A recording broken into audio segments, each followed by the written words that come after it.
Hi అండి, welcome back to my channel. నేను మీ శ్వేతాను. ఈరోజు మనము రెస్టారెంట్ స్టైల్లో గోబీ మంచూరియన్ ఇంట్లోనే చాలా టేస్టీగా చేసుకుందామండి. ఈ రెసిపీ అందరికీ చాలా ఇష్టం కదా, పిల్లల నుంచి పెద్దల వరకు. అందుకోసం నేను ఇక్కడ బాగా మరుగుతున్న వాటర్లో ఒక పెద్ద సైజు క్యాలీఫ్లవర్ని ఈ విధంగా ముక్కలుగా కట్ చేసుకొని వేసుకున్నానండి. ఇవి ఒక 2 to 3 minutes బాగా మరిగిస్తే సరిపోతుంది. ఎక్కువసేపు మరిగిస్తే మెత్తబడిపోతాయండి. ఒక పొంగు వస్తే సరిపోతుంది అంతే.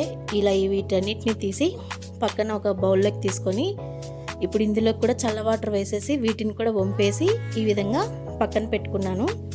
ఇలా లేకపోతే ఎక్కువ ఉడికిపోతాయండి. ఇప్పుడు బైండింగ్ కోసం ఒక బౌల్ పెట్టుకొని ఇందులోకి కొంచెం మైదా పిండి, అలాగే కార్న్ఫ్లోరు, కొంచెం ఉప్పు, అలాగే కారంకి తగినట్టు కొంచెం పెప్పర్ పౌడరు, 1 టీ స్పూను కారం వేసేసుకొని బాగా వీటిన్నిటిని మిక్స్ అయ్యే విధంగా బాగా కలుపుకోవాలండి. ఇప్పుడు ఇందులోకి వాటర్ కూడా యాడ్ చేసేసి ఒక థిక్ పేస్ట్ లాగా బాగా కలుపుకోవాలి. ఎటువంటి ఉంటలు లేకుండా బాగా కలుపుకోవాలండి. ఈ విధంగా ఒక థిక్ బ్యాటర్ని ప్రిపేర్ చేసుకోవాలి. ఇప్పుడు మనం చూడండి, ఈ విధంగా ఒక ముక్కని వేసి అందులో చూస్తే అది దానికి ఆ ముక్కకు అంటుకునేమైనా ఉంటే సరిపోతుంది. ఇప్పుడు అన్ని ఉడికించి పక్కన పెట్టుకున్న గోబీ ముక్కలన్నిటి కూడా ఇందులో వేసేసి ఆ పేస్ట్ అంతా అంటించాలండి వాటికి బాగా. ఇప్పుడు పక్కన పెట్టేసుకొని డీప్ ఫ్రైకి సరిపడినంత ఆయిల్ వేసేసుకొని బాగా హీట్ అయ్యాక మీడియం ఫ్లేమ్లో పెట్టి అన్ని క్యాలీఫ్లవర్ ముక్కల్ని ఈ విధంగానే వేసుకుంటూ బాగా మంచి కలర్ వచ్చేంత వరకు బాగా వేయించుకోవాలండి. ఈ ప్రాసెస్ అంతా మీడియం ఫ్లేమ్లోనే జరగాలి. హై ఫ్లేమ్లో పెడితే త్వరగా రంగు వచ్చేస్తుంది కానీ లోపల వరకు వేగదు. అదే లో ఫ్లేమ్లో పెడితే ఎక్కువ ఆయిల్ని పీల్చేస్తాయి అన్నమాట.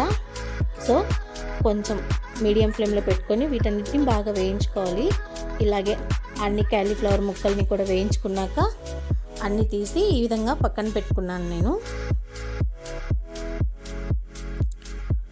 ఇప్పుడు టాసింగ్ కోసం కొంచెం ఆయిల్ వేసేసుకొని సన్నగా తరుక్కున్న వెల్లుల్లి, అలాగే సన్నగా తరుక్కున్న పచ్చిమిర్చి, అలాగే ఒక మీడియం సైజ్ ఉల్లిపాయ కూడా వేసేసి 1 నిమిషం పాటు హై ఫ్లేమ్లో బాగా టాస్ చేసుకోవాలండి. ఇది కార్న్ఫ్లోర్ వాటర్ అండి. ఇది కూడా వేసేసి 1 నిమిషం పాటు బాగా కలుపుకోవాలి. ఇప్పుడు ఇందులోకి సాసెస్ని యాడ్ చేసేద్దాము. సోయా సాసెస్, అలాగే చిల్లీ సాస్, కొంచెం వెనిగర్, అలాగే టమాటో కెచప్ కూడా వేసేసి అంతా మిక్స్ అయ్యే విధంగా 1 నిమిషం పాటు బాగా వేయించుకున్నానండి. ఇప్పుడు ఇందులోకి రుచికి తగినట్టు కూడా కాదండి, కొంచెం ఉప్పు వేసుకోవాలి. ఆల్రెడీ సాస్లలో ఉంటుంది. ఈ విధంగా ఫ్రై చేసి పెట్టుకున్న గోబీ ముక్కలు, అలాగే స్ప్రింగ్ ఆనియన్స్, కొంచెం కొత్తిమీరతో గార్నిష్ చేసుకుంటే మన restaurant style gobi manchurian ready అండి. చాలా బాగుంటుంది. మీరు కూడా ట్రై చేసి మీకు ఎలా కుదిరిందో నాకు చెప్పండి.